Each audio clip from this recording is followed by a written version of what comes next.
Hello and welcome to another video from Travels with Charlie, and on this one I'm in Hong Kong and we're finding out how easy it is to get around Hong Kong on the MTR.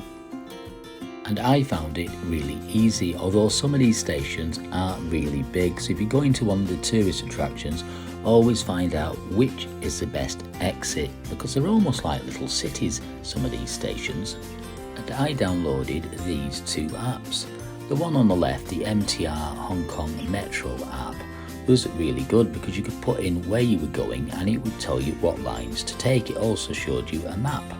And the one on the right is the Octopus Tourist application, and when you were travelling, all you needed to do was tap your phone. You didn't even have to need to be connected to the internet. You can use the Octopus at many of the shops as well, so don't worry if you have a high balance and you're not going to spend it, because travelling on the MTR is very reasonable indeed. In actual fact, some of the trips I took were around 50 or 60 pence. But more details below in the description box. Basically, when you get an Octopus card, you pay a deposit because you get charged at the end of each journey. So by paying the deposit, it allows you to go into a minus balance in effect. And then of course you would pay it off when you top up the card, or if you didn't top up the card, you'd lose your deposit.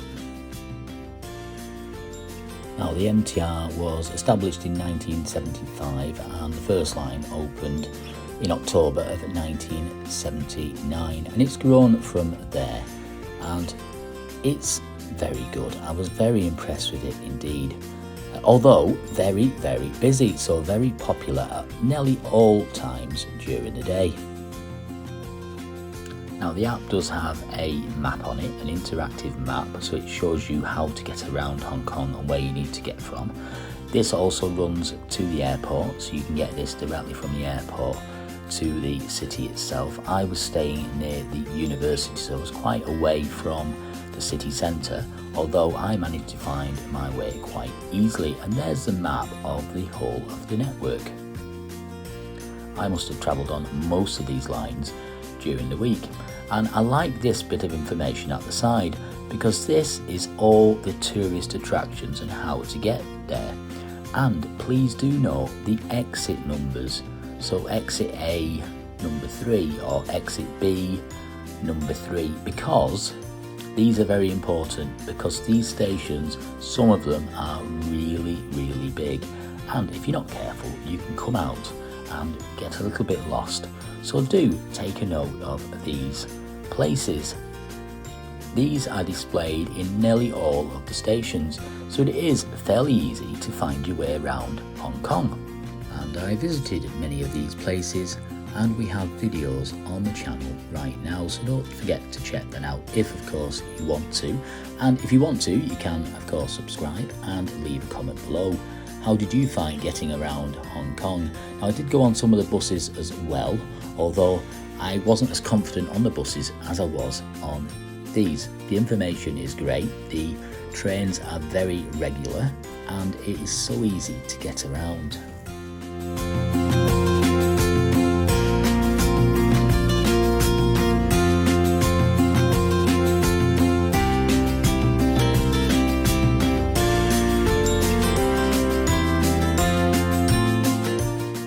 This station here is the Kowloon station, which leads into the Elements shopping centre, which is a place to shop and a place to eat. It's quite a big shopping centre as well. It also connects with the main railway station, which leads to the airport, and I believe you can actually check in your luggage to go from the airport straight from this station. It is a service that they do offer, and we'll put some details down below. But here's a map of this station showing how big this area is. And we're back onto the train now. Now, this was a fairly quiet train, but one of not many that were quiet. Most of them were really busy.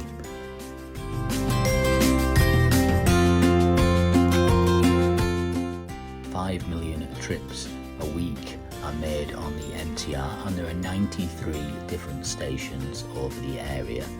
As well as that, there is a free Wi-Fi service at the station, which is limited to 15 minutes, although you can reconnect a few times a day.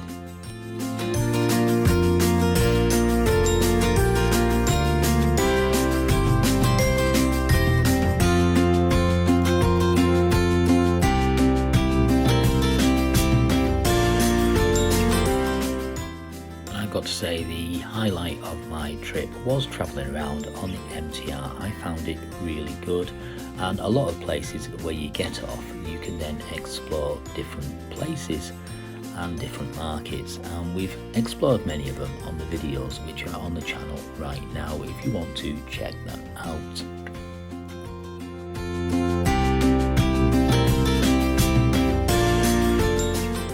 And I always think if you go on public transport, you get more of a feel for a place. You get to understand where different places are and how it all fits in.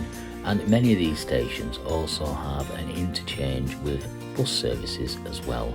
And of course, many of them are built into shopping centres.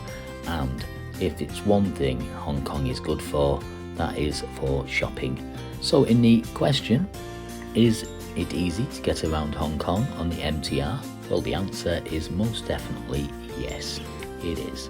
We'll put more details in the description box below. I hope you found this video useful. If you've got any more travel tips for Hong Kong, please do put it in the description box below. Until next time, bye for now.